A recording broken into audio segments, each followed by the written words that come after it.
હું Shardul Thakar Shri CS Desai technical institute GIA ITI Prantij તરફથી લેવામાં આવતા ઓનલાઈન લેક્ચર્સની સિરીઝમાં આપ સૌનું મિત્રો હું સ્વાગત કરું છું. મિત્રો, આજે હું તમારી સાથે સીપીયુ આર્કિટેક્ચર વિશે વાત કરવાનો છું. મિત્રો, સીપીયુ આર્કિટેક્ચર અને એમાં પણ ખાસ કરીને શબ્દ સીપીયુ, સેન્ટ્રલ પ્રોસેસિંગ યુનિટ, એવું એનું ફૂલ ફોર્મ છે. સીપીયુ એ સેન્ટ્રલ પ્રોસેસિંગ યુનિટ હોવાના નાતે એને એકલા જ સીપીયુને સમજવું ખૂબ જ અઘરું છે. એટલે કે સેન્ટ્રલ પ્રોસેસિંગ યુનિટને કોઈ એક જ પરિપ્રેક્ષ્યમાં સમજી શકાય નહીં.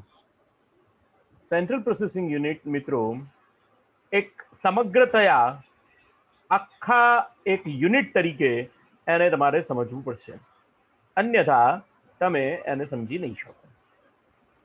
અત્યાર સુધી આપણે જે કંઈ પણ ભણી ગયા એની અંદર સીપીયુ આર્કિટેક્ચર તરીકે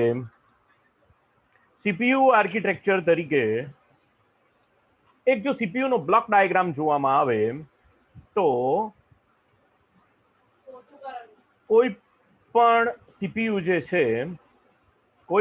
સીપીયુ જે છે તે આ રીતે કામ કરે છે.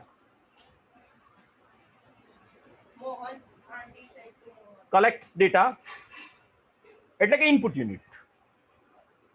ડેટા બહારની દુનિયામાંથી કોમ્પ્યુટરમાં દાખલ કરવો અને એના માટે જે કંઈ પણ ડિવાઇસીસ વપરાય એના વિશે આપણે વાત કરી રહ્યા છીએ. કીબોર્ડ છે, માઉસ છે, સ્પીકર્સ છે, માઇક યુનિટ છે, ફિંગરપ્રિન્ટના, થમ્સના ઇમેજીસ છે, સ્કેનર છે, આ બધી વસ્તુઓ આપણે જોઈએ છીએ. એના ઉપર પ્રક્રિયા કરવામાં આવે છે અને એ પ્રક્રિયાના અંતે આઉટપુટ આપવામાં આવે છે. અને આઉટપુટ યુનિટ તરીકે આપણે પ્રિન્ટર, મોનિટર, જેને કહેવાય કે સ્પીકર્સ, આ બધા ડિવાઇસીસ વિશે વાત કરી રહ્યા છીએ. અને એટલા માટે મિત્રો આજે જે આપણે વાત કરવાના છીએ તે સેન્ટ્રલ પ્રોસેસિંગ યુનિટના વિશે વાત કરવાના છીએ. સીપીયુ જેને કહેવામાં આવે છે તે સીપીયુ વિશે વાત કરવાના છીએ. સેન્ટ્રલ પ્રોસેસિંગ યુનિટ એટલે આજનો વિષય જે છે તે પ્રોસેસિંગ યુનિટ. હવે પ્રોસેસિંગ યુનિટને સમજવા માટે આપણે આખી પ્રક્રિયાને એક વખત બ્લોક ડાયાગ્રામના સ્વરૂપમાં જોવી પડશે. આખી પ્રક્રિયા જે છે એને આપણે બ્લોક ડાયાગ્રામના સ્વરૂપમાં જોઈએ તો સેન્ટ્રલ પ્રોસેસિંગ યુનિટ જે છે તે આ રીતે કામ કરે છે. મિત્રો, સેન્ટ્રલ પ્રોસેસિંગ યુનિટ છે તે આ રીતે કામ કરે છે. સીપીયુ આ રીતે કામ કરે છે. એમાં ખાસ કરીને 3 ભાગ પાડવામાં આવે છે. સેન્ટ્રલ પ્રોસેસિંગ યુનિટના મૂળભૂત રીતે 3 ભાગો જેને કહેવામાં આવે 3 ભાગો છે. એક મેમરી યુનિટ, 2 કંટ્રોલ યુનિટ અને 3 IO operations, input output operations. કેટલા વિભાગ કીધા મિત્રો મેં તમને? કોઈ પણ સીપીયુ જે છે કામ કરે છે તેની અંદર મૂળભૂત રીતે કેટલા વિભાગો છે? Number 1 IO controls, number 2 ALU arithmetic and logic unit અને નંબર 3 મેમરી યુનિટ. આ જે મેમરી યુનિટ છે એની અંદર અને આ આખો જે વિભાગ છે શેની વાત કરીએ છીએ આપણે? સીપીયુ આર્કિટેક્ચરની વાત કરીએ છીએ. We are calling about the CPU architecture.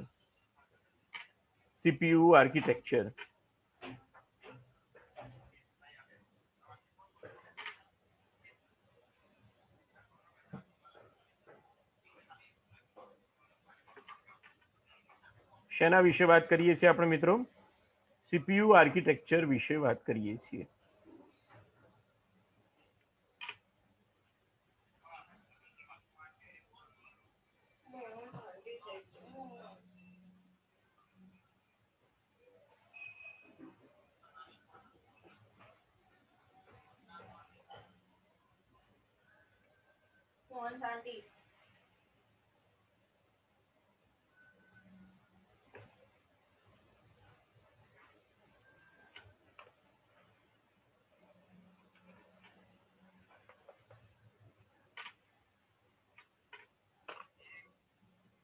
IO control. Number 2, IO control એટલે ઇનપુટ આઉટપુટ કંટ્રોલ, જેને આપણે બીજા શબ્દોમાં એમ કહીશું કંટ્રોલ યુનિટ. બીજા શબ્દોમાં એને કહીશું કે control unit. Number 2, ALU arithmetic logic unit. Arithmetic logic unit ALU. અને નંબર 3, મેમરી યુનિટ.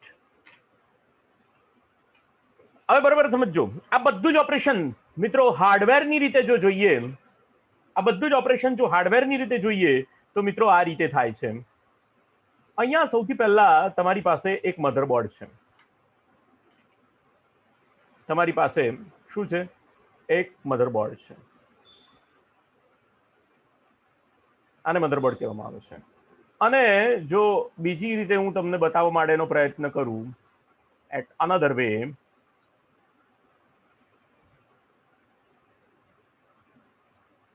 તો તમે તમારા કોમ્પ્યુટરના સીપીયુ કેસને તમે આ રીતે જુઓ છો. અહીંયા સામે પાવર સપ્લાયની સ્વિચ છે, રીસેટના બટન છે, અને જો એનું એક પડખું ખોલી નાખવામાં આવે તો આ રીતે તમને આખું મધરબોર્ડ દેખાય છે, અથવા અંદરનો ભાગ દેખાય છે. આ જે છે તે મધરબોર્ડ છે. અહીંયા આગળ જે રીતે દર્શાવવામાં આવેલું છે, આ જે છે તે મધરબોર્ડ છે. આ આખું મધરબોર્ડ છે. આ મધરબોર્ડનું ફ્રન્ટ એન્ડ છે, આ મધરબોર્ડનો બેક એન્ડ છે. એનું પડખું ખોલી નાખેલું છે. આ આખું મધરબોર્ડ છે. અને મધરબોર્ડના છેડા જે છે, મધરબોર્ડ ઉપર જે કંઈ પણ બહારની દુનિયામાંથી તમારે ઇનપુટ માટે, આઉટપુટ માટે અને પાવર સપ્લાય માટે જે પોર્ટ્સ આપેલા છે એ અહીંયા પાછળની બાજુ તમને બહારની બાજુએ દેખાય છે. એ આ રીતે આ બધા પોર્ટ જે છે એનો અહીંયા મેં તમને પિક્ચર બતાવવા માટે પ્રયત્ન કરેલો છે. આ બધા જુદા જુદા પોર્ટ્સ અહીંયા તમને બતાવવામાં આવેલા છે. વાત કરીશું એની, પોર્ટની વાત કરીશું આપણે. પણ જ્યારે તમારું કોમ્પ્યુટર ઓપન અપ કરવામાં આવે ત્યારે આ રીતે દેખાય છે. અને આ જે મધરબોર્ડ છે આ એની ફિગર છે, અને આ જે મધરબોર્ડ છે એની આ ક્લેરિટી વાળી ફિગર છે. એને જરા સમજવા પ્રયત્ન કરીએ.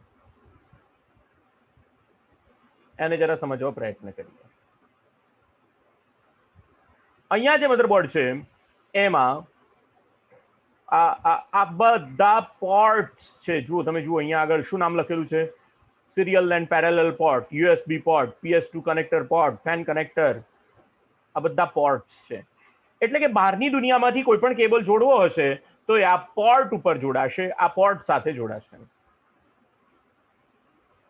આ જે સફેદ કલરનું સોકેટ આપેલું છે મિત્રો, તેને CPU પોર્ટ કહેવામાં આવે છે. જેના ઉપર આવું કોઈક CPU, આ CPU છે મિત્રો, આ CPU છે, અને આ CPU ને જો નીચેની રીતે અથવા એને ઊંધું કરીને જોવામાં આવે તો આ રીતે આ દેખાય. અને આ જે CPU છે તે આ CPU સોકેટની અંદર બેસાડી દેવામાં આવશે, CPU સોકેટમાં બેસાડવામાં આવશે. CPU આર્કિટેક્ચરમાં આ જે હું જે વાત કરું છું તે કંટ્રોલ યુનિટ, આ જે હાર્ડવેર છે તે કંટ્રોલ યુનિટ અને સાથે સાથે એરિથમેટિક એન્ડ લોજિક યુનિટ છે. બંને ભાગ છે આની અંદર. અને સૌથી અગત્યની જે વાત કરીએ છીએ તે મેમરી યુનિટ માટે આ જે બ્લેક કલરના સોકેટ્સ આપેલા છે એના ઉપર મેઇન મેમરી, મુખ્ય સ્મૃતિ એકમ, જેને રેમ કહેવામાં આવે છે, આ જુદા જુદા પ્રકારની રેમ એના ઉપર ફિટ કરી શકાય. એટલે કે રેમ એ મુખ્ય સ્મૃતિ એકમ છે, મેઇન મેમરી છે. એટલે અને સાથે સાથે તમારા કોમ્પ્યુટરની સાથે બીજું ગૌણ સ્મૃતિ એકમ તરીકે જે જોડી શકાય છે તે કાં તો ફ્લોપી ડ્રાઈવ છે, કાં તો સીડી ડિસ્ક છે, કાં તો ડીવીડી ડ્રાઈવ છે, કાં તો તમારી હાર્ડ ડિસ્ક છે. તો એ તમારા કમ્પ્યુટર સાથે જોડવા માટે આ જે સોકેટ આપેલા છે તે આઈડીઈ પોર્ટ્સ કહેવામાં આવે છે. આ એનું નામ છે, આઈડીઈ પોર્ટ્સ. આઈડીઈ પોર્ટ્સ કહેવામાં આવે છે. આઈડી પોર્ટ્સ ઉપર કયા કયા ડિવાઇસીસ લાગી શકે? પોર્ટ છે આમ. એક તો હાર્ડ ડિસ્ક લાગી શકે, કાં તો સીડી રોમ લાગી શકે, કાં તો ડીવીડી ડ્રાઈવ લાગી શકે, કાં તો હાર્ડ ડિસ્ક લાગી શકે, અને અત્યારના સમયમાં તો આ આઈડી પોર્ટ કરતા પણ વધારે સ્પીડ વાળા પોર્ટ માર્કેટની અંદર અત્યારે હાર્ડ ડિસ્કને લગાવવા માટે આ પોર્ટ અત્યારે માર્કેટની અંદર આવતા નથી. અત્યારે જે પોર્ટ્સ આવે છે તે પોર્ટ જે આવે છે તેને ફાયર પોર્ટ કહેવામાં આવે છે. તે ફાયર પોર્ટ તમારા હાર્ડ ડિસ્કને લગાવવા માટે સક્ષમ હોય છે. એની વાત કરીશું આપણે, એની વાત પછી કરીશું. પણ ટૂંકમાં સીપીયુ આર્કિટેક્ચરની અંદર હાર્ડવેરની રીતે જો જોઈએ તો આ સીપીયુ છે, આ રેમ છે કે જે મુખ્ય સ્મૃતિ એકમ મેમરી યુનિટનો ભાગ છે. આ મુખ્ય સ્મૃતિ એકમ, અહીંયા તમે હાર્ડ ડિસ્ક લગાવી શકો, સીડી રોમ ડ્રાઈવ લગાડી શકશો, ડીવીડી લગાવી શકશો, આ બધું જ લગાડી શકશો. એના માટેના પોર્ટ્સ આપેલા છે. એ રીતે આ હાર્ડવેરની તમારી સાથે મેં વાત કરી, હાર્ડવેરની વાત કરી. આ બધા જ એકમો જ્યારે એક સાથે ભેગા થાય છે ત્યારે આ રીતે કામ કરે છે. આને મેમરી ઇન્ટરફેસ કહેવામાં આવે છે. આ એરિથમેટિક એન્ડ લોજિક યુનિટ છે, અને આ ફેચિંગ ઓફ ઇન્સ્ટ્રક્શન અને ઇન્સ્ટ્રક્શન ડીકોડર, અને આ રજિસ્ટર છે. એ રીતે આખું યુનિટ એઝ અ વન કામ કરે છે.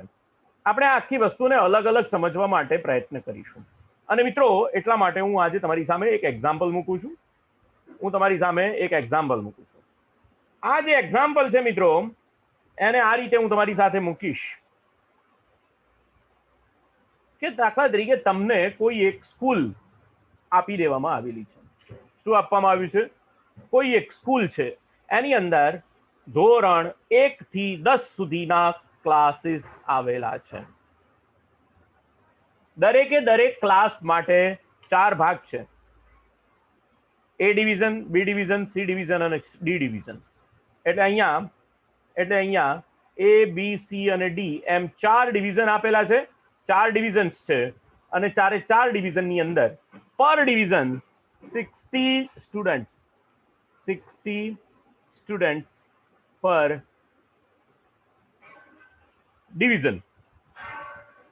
ડિવિઝન તમને એક સ્કૂલ ચલાવવા માટે આપી દીધી છે. બરોબર, ધ્યાન આપજો મિત્રો, બહુ અગત્યનું સરસ એક્ઝામ્પલ છે. જે એને તમે સમજશો તો સીપીયુ કેવી રીતે કામ કરે છે તમને આખો ખ્યાલ આવી જશે. આ એક્ઝામ્પલને સમજવાથી ખબર પડી જશે. પર ડિવિઝન 60 સ્ટુડન્ટ્સ છે. તો એક ક્લાસની અંદર કેટલા સ્ટુડન્ટ થયા મિત્રો? જો વાત કરીએ, જો એક ક્લાસની અંદર, એટલે કે સ્ટાન્ડર્ડ 1 છે, એની અંદર 240 સ્ટુડન્ટ્સ થયા. પર સ્ટાન્ડર્ડ 1 ની અંદર કેટલા સ્ટુડન્ટ્સ થયા? 240 સ્ટુડન્ટ્સ થયા. અને આવા 10 ક્લાસ છે, એટલે તમારી પાસે કેટલા છોકરાઓ થયા? 2400 છોકરાઓ થયા. બરોબર, ધ્યાન આપજો, 2400 સ્ટુડન્ટ થયા. બરોબર છે, 2400 સ્ટુડન્ટ થયા. હવે તમને એમ કહેવામાં આવે છે આ 2400 સ્ટુડન્ટ્સનો આઈ કાર્ડ બનાવવાનું. શું બનાવવાનું છે? આ 2400 સ્ટુડન્ટ શું બનાવવાનું છે? આઈ કાર્ડ બનાવવાનું છે. તો આઈ કાર્ડ બનાવવા માટે શું કરવું પડશે? તમારે દરેકના ફોટા પાડવા પડશે, ફોટોગ્રાફ્સ પાડવા પડશે. હવે ફોટો પાડવો હોય તો કાં તો તમે દરેક સ્ટુડન્ટ પાસે જઈને એ સ્ટુડન્ટનો ફોટો પાડો, અને કાં તો પછી શું કરો? બધાને લાઈન અપ કરો. તમારો ફોટો મશીન કોઈ એક જગ્યાએ ગોઠવો અને દરેક સ્ટુડન્ટ બેસાડી અને ત્યાં એનો ફોટો પાડો. બે રીતે કામ થઈ શકે. કાં તો દરેકે દરેક સ્ટુડન્ટ પાસે જઈને તમે ફોટો પાડો. પ્રક્રિયા તમારી શું છે? ફોટોગ્રાફિકની પ્રક્રિયા છે, બરોબર. અચ્છા, આ દરેકે દરેક ક્લાસની અંદર આ પ્રિન્સિપાલની ઓફિસ છે. અહીંયા પ્રિન્સિપાલની ઓફિસ છે. પ્રિન્સિપાલના ઓફિસની આજુબાજુ 4 રૂમ છે. એક કોન્ફરન્સ રૂમ છે, મીટિંગ રૂમ છે, લાઇબ્રેરી છે અને સ્ટાફ રૂમ છે. અને અહીંયા આખો એસેમ્બલી હોલ છે. આ શું છે? એસેમ્બલી હોલ છે. આ એસેમ્બલી હોલની અંદર 50 સ્ટુડન્ટ બેસી શકે તેવી એસેમ્બલી હોલ એટલે મિત્રો તમે સમજો છો, એક મોટું સ્ટેજ ગોઠવેલું છે, એની સામે 50 ખુરશીઓ ગોઠવેલી છે. હવે તમારે શું કરવું પડશે? ધોરણ 1 ના ફોટા પાડવા માટે, ધોરણ 1 ની અંદર ભણતા બધા જ વિદ્યાર્થીઓના ફોટા પાડવા માટે તમારે શું કરવું પડશે? એક દિવસ ફાળવી દેવું પડશે બધાને. પહેલા તો બધાને એક દિવસ ફાળવી પડ્યો. ભાઈ, ધોરણ 1 વાળા 1લી તારીખે ફોટા પાડશું, ધોરણ 2 વાળાના 2જી તારીખે પાડશું, એમ દિવસ ગોઠવી દેવો પડશે. તમારી પાસે બેસાડવાની કેપેસિટી તો કેટલી છે? 50 વિદ્યાર્થીઓની જ છે. 50 વિદ્યાર્થીઓની જ તમારી પાસે બેસાડવાની કેપેસિટી છે. ને દરેકે દરેક ડિવિઝનની અંદર, દરેકે દરેક ક્લાસની અંદર કેટલા છોકરાઓ છે? 240 છોકરાઓ છે. તો તમે શું કરશો? તો તમે સૌથી પહેલા 50 સ્ટુડન્ટ્સને તમારા એસેમ્બલી રૂમમાં લાવશો. હવે જો દરેક સ્કૂલ જે છે ને એની અંદર દરેકે દરેક ડિવિઝનના ક્લાસ ટીચર તો હશે જ, પણ સાથે સાથે એક કંટ્રોલ કરવા માટે પીટી ટીચર પણ હોય. હા, કોઈ લાઈનમાં ના ચાલતો. સૌથી વધારે બીક અમારી સ્કૂલમાં અમારા પીટી ટીચરની જ લાગતી હતી. ગમે ત્યાંથી આવીને ઠોકી દે પહેલા તો. હા, કંટ્રોલ કરે, નિયંત્રિત કરે. જો બરોબર સીધા ના ચાલો તો ઠૂહો મારે. તો એવી રીતે પ્રિન્સિપાલે એક વ્યક્તિની નિયુક્તિ કરી છે. તમે એમ સમજો કે આ પ્રિન્સિપાલ જે છે ને એ સીપીયુ છે. પ્રિન્સિપાલ જે છે શું છે? સીપીયુ છે. આ ધોરણ 1 થી 10 જે આપેલા છે, ધોરણ 1 થી 10 અને દરેકની અંદર 4 ડિવિઝન, આ બધો ડેટા છે. અને આ જે તમારી પાસે 50 તાલીમાર્થીઓને 50 સ્ટુડન્ટ્સને બેસાડવા માટેની કેપેસિટી વાળો એસેમ્બલી રૂમ છે, તે તમારું મેમરી યુનિટ છે.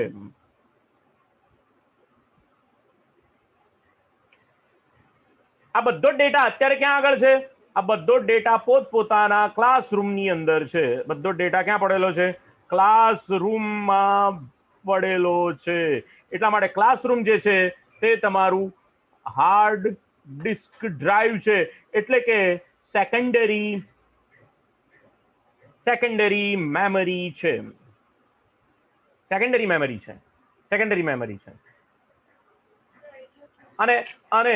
અને આ જે તમારો મેઇન રૂમ છે, જે મેમરી યુનિટ કહેવામાં આવે છે, જેને આપણે રેમ કહીએ છીએ, રેમ છે એ રેન્ડમ એક્સેસ મેમરી છે.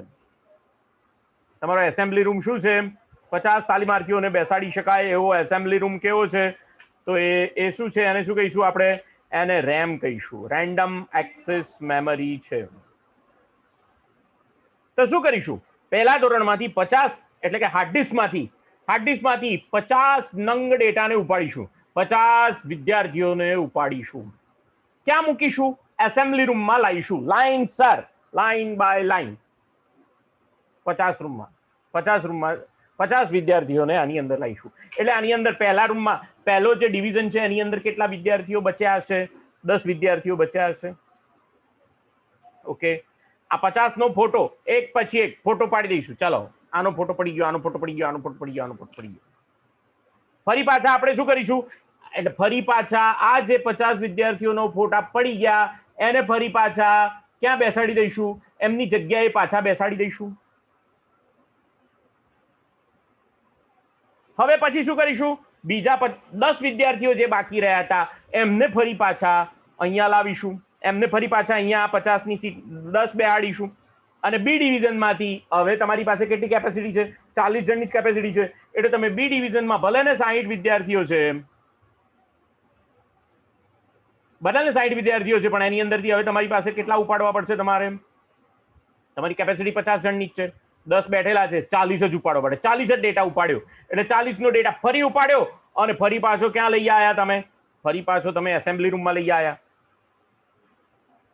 એસેમ્બલી રૂમમાં પ્રક્રિયા કરી, પ્રોસેસિંગ કરી, એકને બેસાડ્યો, ફોટો પાડ્યો, એકને બેસાડ્યો, ફોટો પાડ્યો, ફોટો પાડ્યો, એકને બેસાડ્યો, ફોટો પાડ્યો. અને હવે આ 40 જે થા, હવે આ જે એસેમ્બલી રૂમમાં જે 50 ડેટા છે એમાં 10 નંગ ડેટા જે છે એ ભાગના છે અને બાકીના 40 નંગ ડેટા જે છે તે બી ભાગના છે. એને ફરી પાછા પોતાની જગ્યા પર બેસાડી દીધા. અને તમે નક્કી કર્યું હતું કે 1લી તારીખે બધાના ફોટા પાડવાના છે, તો કઈ બધા વિદ્યાર્થીઓ હાજર રહ્યા હોય એવું બને નહીં.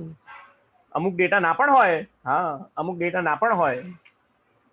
તો એવી રીતે હવે તમારા કયા બાકી રહ્યા? બી ડિવિઝનમાં 20 ડેટા બાકી રહ્યા અને સી ડિવિઝનની અંદરથી હવે તમારે 50 જ બેસાડવાના છે એટલે 63 ડેટા ઉપાડવા પડશે. એટલે બી ડિવિઝનમાંથી 20 ડેટા, સી ડિવિઝનમાંથી 30 ડેટા, એ બધા ડેટાને ભેગો કરીને ફરી પાછો ક્યાં લાવવો પડશે? એસેમ્બલી રૂમમાં લાવવો પડશે.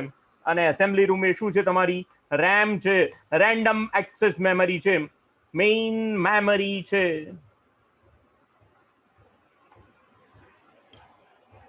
મેઇન મેમરી છે. એની અંદર 50 ડેટાને પારા બેસાડી દીધા, ફોટા પાડ્યા, ફરી પાછા મૂકી આવ્યા. એટલે બરોબર સમજો, કામ આ રીતે થાય છે. કામ આ રીતે થાય છે.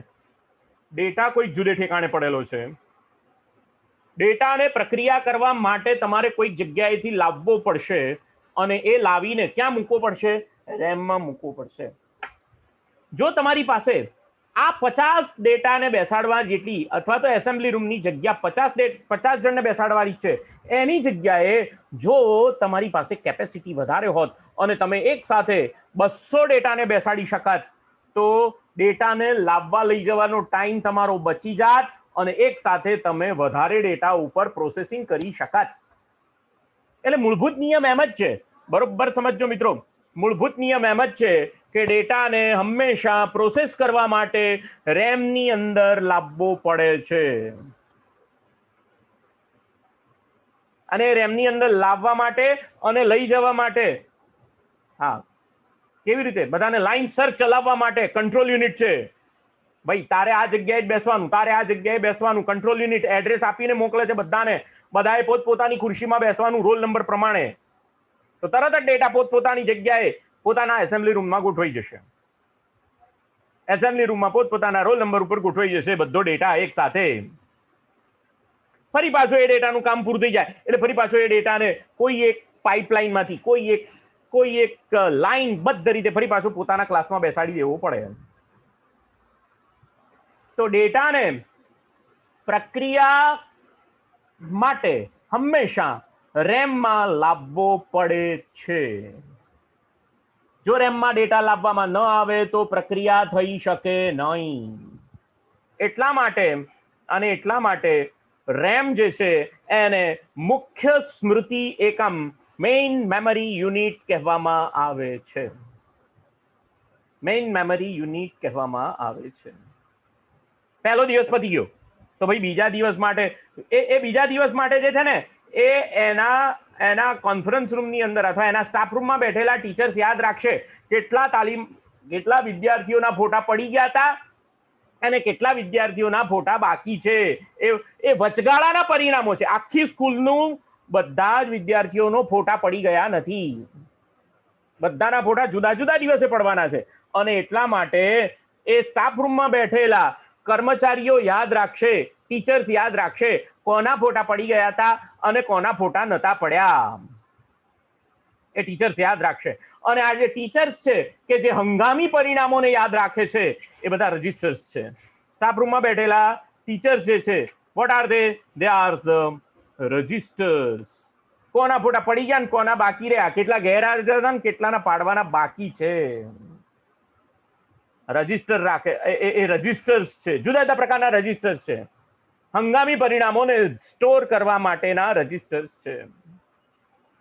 રજિસ્ટર એ પણ યાદ રાખે છે કોના ફોટા પડી ગયા ને કોના બાકી રહ્યા. એ પણ આ રજિસ્ટર યાદ રાખે છે. એ તાલીમાર્થી એ વિદ્યાર્થી આવ્યો તો કે નથી આવ્યો એ બધું જ પાછું યાદ રાખે છે. અને ફરી પાછો એટલે પ્રિન્સિપાલ પૂછે કે ચલો ભાઈ બધાના ફોટા પડી ગયા છે, હવે આપણે આજે ફોટા પાડવાની પ્રોસેસ છે અને પૂરી કરીએ છીએ. એટલે સ્ટાફ રૂમમાં બેઠેલો જો કોઈના બાકી હશે તો આંગળી ઊંચી કરશે, ના ભાઈ આ ફોટા પાડવાના બાકી છે, લઈ આવો. તો એ વખતે કેટલા વિદ્યાર્થીઓને લાવવા પડશે? થોડાક જ વિદ્યાર્થીઓ જે ગેરહાજર હશે એમને જ લાવવા પડશે. એટલે બધા વિદ્યાર્થીઓને હવે લાવવાની જરૂર નથી. રેન્ડમલી અમુક ડેટાને જ ઉઠાવવામાં આવશે, એને ફરી પાછું પ્રોસેસ માટે લાવવામાં આવશે. તો એ કેચ મેમરી છે. એ કેચ મેમરી છે. Catch memory.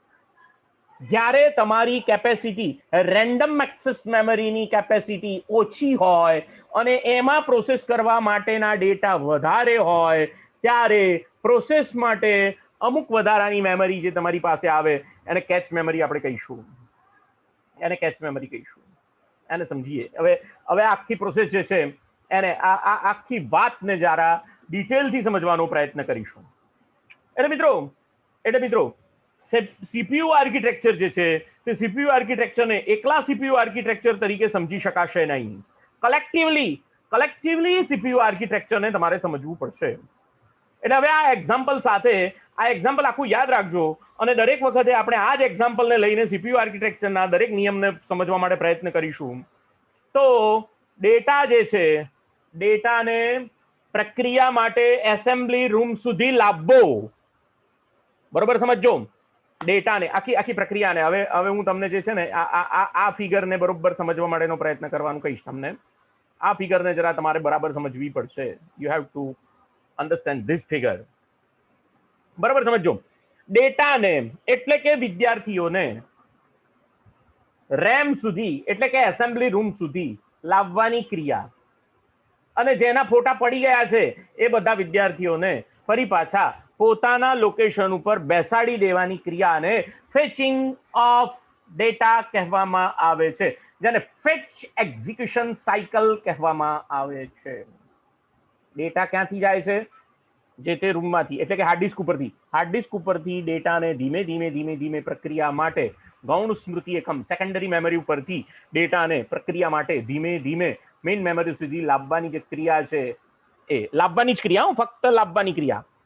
અને ફરી પાછો તૈયાર ડેટાને, તૈયાર પરિણામોને હાર્ડ ડિસ્ક ઉપર સ્ટોર કરવાની જે ક્રિયા છે, ત્યાં સુધી ડેટાને પાછો લઈ જવાની જે ક્રિયા છે તેને ફેચિંગ ઓફ ડેટા એમ કહેવામાં આવે છે. અને એ જ રીતે આ ડેટા સાથે શું કરવાનું છે? આ ડેટા સાથે શું કરવાનું છે? શું એ ડેટાના ફોટા પાડવાના છે? શું એ ડેટાના એના ડ્રેસ સીવડાવવાના છે? હા, બે ક્રિયાઓ હોઈ શકે, ઘણા બધા કામો હોઈ શકે. એવું એક જ જરૂર નથી કે આઈ કાર્ડ બની ગયું એટલે આઈ કાર્ડ બનાવવા માટે ફોટા જ પાડવાના. બીજું પણ કામ હોઈ શકે. તો જે પ્રક્રિયા કરવાની છે એ ડેટા ઉપર કઈ પ્રક્રિયા કરવાની છે તે પ્રક્રિયાને ઓળખવાની ક્રિયા એને ફેચિંગ ઓફ ઇન્સ્ટ્રક્શન કહેવામાં આવે છે. ફેચિંગ ઓફ ઇન્સ્ટ્રક્શન કહેવામાં આવે છે. એટલે બે વસ્તુ થઈ. એક ડેટાને લાવવો ને લઈ જવો, અને નંબર 2 ઇન્સ્ટ્રક્શનને લાવવી અને લઈ જવી. શું પ્રક્રિયા કરશો? ડેટા સાથે શું પ્રક્રિયા કરશો? શું વિદ્યાર્થીઓના ફોટા પાડવાના છે? શું વિદ્યાર્થીઓના ડ્રેસ સીવડાવવાના છે? શું વિદ્યાર્થીઓને ગરમ કપડા આપવાના છે? પ્રક્રિયા કઈ કરવાની છે તેને યાદ કરવી અને તેને અનુસરવી. એને અનુસરવાની વાત તો પછી આવે છે, પણ આ વિદ્યાર્થી સાથે શું પ્રક્રિયા કરવાની છે, આ ડેટા સાથે શું પ્રક્રિયા કરવાની છે એને ફેચિંગ ઓફ ઇન્સ્ટ્રક્શન્સ એમ કહેવામાં આવે છે. અને એ જે પ્રક્રિયા કરવાની છે તે પ્રક્રિયા અને ડેટા બધા જ ચાલતા કોના સુધી આવે છે? એરિથમેટિક એન્ડ લોજિક યુનિટ સુધી આવે છે. ચાલતા કોના સુધી આવે છે? એરિથમેટિક એન્ડ લોજિક યુનિટ સુધી આવે છે. તો એરિથમેટિક લોજિક યુનિટ શું કરશે? જોશે કઈ પ્રક્રિયા કરવાની. શું કરવાનું છે ભાઈ? આ બધાના ડ્રેસ સીવડાવવાના છે, ગરમ કપડા સીવડાવવાના છે, શું કરવાનું છે? ફોટા પાડવાના છે. ચલો એના ઉપર કરો એરિથમેટિક, ગણિત, એરિથમેટિક પ્રક્રિયા. ચલો સરવાળા, બાદબાકી, ગુણાકાર, ભાગાકાર શું કરવાનું છે? લોજિક યુનિટ મેં તમને શીખવાડ્યું હતું. Logical methods, logical procedures, and or અને નોટ, ના કરતા મોટો, ના કરતા નાનો, કઈ પ્રક્રિયા કરવાની છે એ પ્રક્રિયા અને ડેટા બધા જ એએલયુ પાસે પહોંચશે અને એએલયુ એ પ્રક્રિયા પૂરી કરશે અને જે ડેટા તૈયાર થયો છે એને ફરી પાછો મેમરી યુનિટ સુધી એટલે જો અહીંયા આગળ ફરી પાછો ડેટા ક્યાં આવશે? કાં તો રજિસ્ટર પાસે આવશે, કાં તો મેમરી ઇન્ટરફેસ પાસે આવશે. ના ભાઈ, હવે ડેટાનું કામ પૂરું થઈ ગયું, ડેટાને પાછું મોકલી દો, ઠેકાણે પાડી દો, તો ડેટા પાછું પોતપોતાના રૂમમાં જઈને બેસી જશે. તો આ જે આખી ક્રિયા થઈ મિત્રો, આ જે આખી ક્રિયા થઈ એ કોમ્પ્યુટર આ ક્રિયાને આખી આ જ રીતે કરે છે. પણ આ ક્રિયા જે છે, તમારે ફોટા પાડવાની ક્રિયા કરવી હોય ને તો 3 દિવસ 4 દિવસ 10 દિવસ તમારે કામ કરવું પડે. પણ અહીંયા આગળ ફ્રેક્શન ઓફ સેકન્ડની અંદર થઈ જાય છે. આ જે સીપીયુ સેન્ટ્રલ પ્રોસેસિંગ યુનિટ છે, સેન્ટ્રલ પ્રોસેસિંગ યુનિટ જે છે એની પાસે ખૂબ જ ઝડપી પ્રક્રિયા કરવા માટેના જુદા જુદા રજિસ્ટર્સ તમારા સેન્ટ્રલ પ્રોસેસિંગ યુનિટની અંદર મૂકેલા હોય છે. માઇક્રો પ્રોસેસિંગ યુનિટ્સ જેને કહેવામાં આવે તે એની પાસે સીપીયુ પાસે હોય છે. અને એટલા માટે સીપીયુ જે ક્રિયાઓ કરતા આપણને 10 દિવસ લાગે છે એ ક્રિયાઓ ફટાક દઈને કરી દે છે. અને એટલા માટે આપણને કોમ્પ્યુટર બહુ ઝડપી લાગે છે. અને કોમ્પ્યુટરની આખી કામ કરવાની જે સ્પીડ છે આ 3 વસ્તુઓ ઉપર મિત્રો બહુ જ આધારિત છે. એક central processing unit, number 2 RAM, અને નંબર 3 હાર્ડ ડિસ્ક અથવા તો data storage device. Data storage ડિવાઇસની અંદર ઘણા બધા ડિવાઇસીસ હોઈ શકે. ડેટા સ્ટોરેજ ડિવાઇસીસની અંદર ઘણા બધા ડિવાઇસીસ હોઈ શકે. એટલે કે ડેટા સ્ટોરેજ ડિવાઇસીસની અંદર તમારું હાર્ડ ડિસ્ક પણ હોઈ શકે, ફ્લોપી ડ્રાઈવ પણ હોઈ શકે, સીડી રોમ ડ્રાઈવ પણ હોઈ શકે, અને ડીવીડી ડ્રાઈવ પણ હોઈ શકે. આ બધા devices data storage device, pen drive પણ હોઈ શકે, ડેટા સ્ટોરેજ ડિવાઇસીસ કહેવાશે. એટલે બધા મેમરી યુનિટ કહેવાશે. એટલે મેમરી યુનિટના 2 ભાગ પડશે, એક મેઇન મેમરી અને 2 સેકન્ડરી મેમરી, મુખ્ય સ્મૃતિ એકમ અને ગૌણ સ્મૃતિ એકમ. સીપીયુ સેન્ટ્રલ પ્રોસેસિંગ યુનિટની અંદર જુદા જુદા ભાગો છે, એને પણ આપણે સમજવા પ્રયત્ન કરીશું. ડેટાને લાવવા અને લઈ જવા માટે મિત્રો બીજું એક મજાની વાત અહીંયા એ છે કે ડેટાને લાવવા અને લઈ જવા માટે જે પાઇપલાઇન્સનો ઉપયોગ થાય છે એને બસીસ કહેવામાં આવે છે. અહીંયા આગળ જે તમને આ કાળા રંગની લાઈનો જાડી જે દેખાય છે એને શું કહેવામાં આવશે? બસીસ કહેવામાં આવશે. 32 બીટ બસ હોય, 64 બીટ બસ હોય, હા, એડ્રેસ બસ હોય, ડેટા બસ હોય, ઇન્સ્ટ્રક્શન બસ હોય, બધી જુદા જુદા પ્રકારની બસો, બસીસ ડેટાને લાવવા માટે સીપીયુ સુધી અને સીપીયુ થી તૈયાર ડેટાને ફરી પાછો બેસાડીને લઈ જવા માટે જુદી જુદા પ્રકારની બસીસ ત્યાં અવેલેબલ હોય. એટલે કે ડેટાને લઈ જવા માટેની જુદી જુદી પાઇપલાઇન્સ અવેલેબલ હોય. એટલે જે તમે મધરબોર્ડને જો જરા બરોબર જોશો ને, એટલે જો તમે મધરબોર્ડને જરા બરાબર જોશો તો તમને ખ્યાલ આવશે કે મધરબોર્ડ ઉપર જે છે તે જુદી જુદી ડેટા લાવવા લઈ જવા માટેની જેને કહેવાય કે લાઇન્સ એના ઉપર અવેલેબલ હોય છે. જો તમે અહીંયા આગળ પાઇપલાઇન્સ ઉપર જુદી જુદી અહીંયાથી દરેક જગ્યાએથી ડેટાને લાવવા અને લઈ જવા માટે મધરબોર્ડ ઉપર સર્કિટ મૂકેલી હોય. એ બધી જે સર્કિટ જે છે તે મૂળભૂત રીતે બસીસનું કામ કરે છે. ડેટાને જોડવા માટે અથવા લાવવા લઈ જવા માટે પાઇપલાઇન્સનું કામ કરે છે, બસીસનું કામ કરે છે. અને આ ડેટા કેવી રીતે જાય છે એની પણ વાત આપણે કરીએ. ડેટા જે છે એ બીટ સ્વરૂપે તમારી પાસે જશે. એટલે એટલા માટે અહીંયા આગળ જુઓ, અહીંયા આગળ એડ્રેસ બસ છે, ડેટા બસ છે અને ઇન્સ્ટ્રક્શન બસ છે. 3 જુદા જુદા પ્રકારની બસીસ છે. એક બસની અંદર ફક્ત અને ફક્ત ઇન્સ્ટ્રક્શન જ જતી હોય, બીજા બસની અંદર એડ્રેસ જ જતું હોય. એડ્રેસ જતું એટલે એડ્રેસ એટલે ડેટા ક્યાં આગળ બેઠેલો છે એનું એડ્રેસ જાય, એટલે ડેટા જાય એમ સમજો, ડેટા બસ હોય. અને ત્રીજું જે છે તે ઇન્સ્ટ્રક્શન બસ હોય. એટલે ડેટા બસ, ઇન્સ્ટ્રક્શન બસ અને ઓપરેશન બસ, આ 3 પ્રકારની બસીસ એ બીટ સ્વરૂપે કામ કરે છે. કોમ્પ્યુટર સીપીયુ જે છે હંમેશા ડેટાને કેવી રીતે સમજી શકે છે? 0101 ના ફોર્મમાં જ સમજી શકે છે. અને એ રીતે ડેટા જે છે એ ટ્રાવેલ કરે છે. ક્યાં સુધી ટ્રાવેલ કરે છે? ક્યાં સુધી? મેઇન મેમરીથી સીપીયુ સુધી. હા, આની પણ વાત આપણે કેચ મેમરીની પણ વાત કરતા, આની પણ વાત કરીશું. ત્યાં સુધી ટ્રાવેલ કરે છે. આ એક બહુ સરસ તમારું એક્ઝામ્પલ છે. આ બહુ એક સરસ ફિગર છે કે જેના દ્વારા સીપીયુને સમજવા માટેનો પ્રયોગ સમજવા માટે તમે જરા ઇઝીલી એને સમજી શકો. જુઓ, મેઇન મેમરી એટલે કે રેમ, ડિસ્ક એટલે કે હાર્ડ ડિસ્ક, પ્રિન્ટર એટલે આઉટપુટ આઈઓ ડિવાઇસીસ છે તમારા, ઇનપુટ આઉટપુટ, અને એ દરેકને જોડતી એક બસ છે. મેમરી યુનિટને, ડિસ્કને અને પ્રિન્ટર્સને અને આઈઓ એટલે કે ઇનપુટ આઉટપુટ યુનિટને જોડતી એક બસ છે. કંટ્રોલ યુનિટ આ બધા ઉપર કંટ્રોલ રાખે છે. એરિથમેટિક લોજિક યુનિટ એ પ્રક્રિયા કરે છે. અને રજિસ્ટર હંગામી ધોરણના પરિણામોને સેવ કરે છે. અને આ કન્સેપ્ટ સાથે આવતીકાલના લેક્ચરથી આપણે બધા આ જ કન્સેપ્ટ સાથે સીપીયુને અલગ રીતે સમજવા પ્રયત્ન કરીશું, હાર્ડ ડિસ્કને એટલે કે સ્ટોરેજ ડિવાઇસીસને અલગ રીતે સમજવા પ્રયત્ન કરીશું. એટલે એક લેક્ચર આખું રેમનું હશે, એક લેક્ચર તમારા સીપીયુ એટલે કે સેન્ટ્રલ પ્રોસેસિંગ યુનિટનું હશે, બીજું લેક્ચર તમારું જે છે બીજા 2 કે 3 લેક્ચર સ્ટોરેજ ડિવાઇસીસ ઉપર થશે. તો આ રીતે આપણે આવતીકાલથી સીપીયુ આર્કિટેક્ચરને સમજવા માટેનો પ્રયત્ન કરીશું. મને આશા છે કે સીપીયુ આર્કિટેક્ચર માટેનું આ જે પ્રસ્તાવનાનું લેક્ચર હતું એમાં તમને વધારે ખ્યાલ આવી ગયો હશે. આજનું આ લેક્ચર અહીંયા આગળ પૂરું કરીએ છીએ. આવતીકાલે સીપીયુ આર્કિટેક્ચર તરીકે